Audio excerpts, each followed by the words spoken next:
E continuando a falar sobre trabalho ou folga, a PTV preparou uma série de reportagens com entrevistas para explicar melhor as novas leis trabalhistas. As mudanças mexem tanto com o lado do empregado como do empregador. A nossa reportagem, ou a nossa série, começa agora. Acompanhe. Nós vamos trazer a partir de hoje um ciclo de entrevistas com a doutora Iliane Sertório Taviani, que é advogada aqui de Espírito Santo do Pinhal, que vai nos esclarecer algumas dúvidas, doutora Iliana. E, inicialmente, o que você poderia dizer para nós, dando uma explicação genérica dessas alterações? Inicialmente, é bom já esclarecer que já está valendo essa reforma.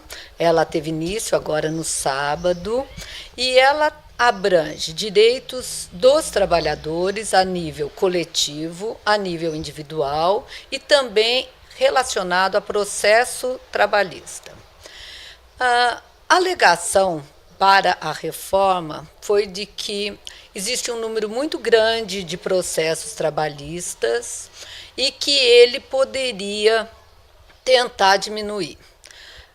Inicialmente, a gente não sabe se isso vai acontecer ou não. Os advogados estão bem temerosos com isso, até porque o próprio Poder Judiciário trabalhista tem visto com alguma dificuldade a aplicação da lei.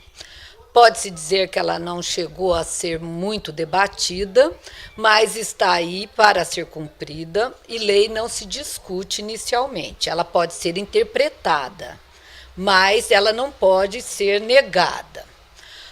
O que a gente vê? Alguns direitos do empregado foram retirados, alguns foram modernizados, e outros, a gente vê que houve uma preocupação em relação à situação em que a empresa ficava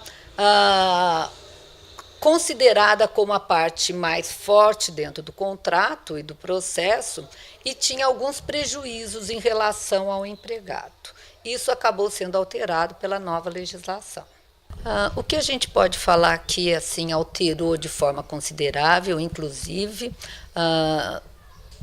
entrando no bolso do empregado diretamente. Primeiro, as horas em itinere ou as horas de trajeto, ou mesmo aquele tempo em que o empregado demorava para poder bater ponto, pegar equipamentos de segurança, tudo aquilo era pago, considerado como hora à disposição.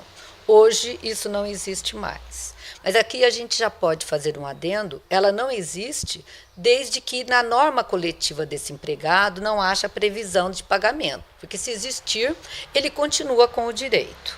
Senão, imediatamente as empresas podem e fazendas podem cortar as horas de trajeto que elas pagavam.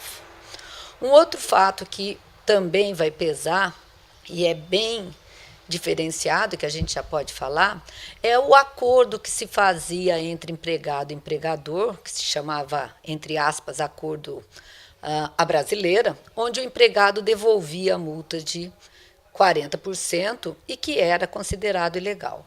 Hoje não teremos mais a devolução da multa, mas empregado e empregador podem fazer acordo para colocar fim ao contrato de trabalho por vontade própria. O empregado recebe 80% do fundo, não tem a multa, recebe os direitos dele, mas não tem direito ao seguro-desemprego. O empregador vai ser favorecido no sentido de não correr mais o risco de ter que ficar com a multa e depois responder a um processo por ilegalidade na rescisão do contrato. O governo é quem mais lucra nessa situação, porque ele não vai pagar o seguro-desemprego e, além disso, ele só vai disponibilizar para o empregado 80% dos depósitos fundiários. Outro ponto que temos aí que vai alterar muito é as férias poderem ser divididas. Elas vão poder ser divididas em 3 parcelas. Antigamente era proibido, só podia ser em 2. Agora ela pode ser em 3, desde que um período seja de pelo menos 14 dias. e os outros seja de pelo menos 5 dias. Aonde o empregado foi muito favorecido aí? As férias não podem começar nos finais de semana. Tem que ser 2 dias antes do feriado e não pode ser também, no caso, na sexta-feira para o empregado. Então, ele vai ganhar alguns dias a mais de descanso.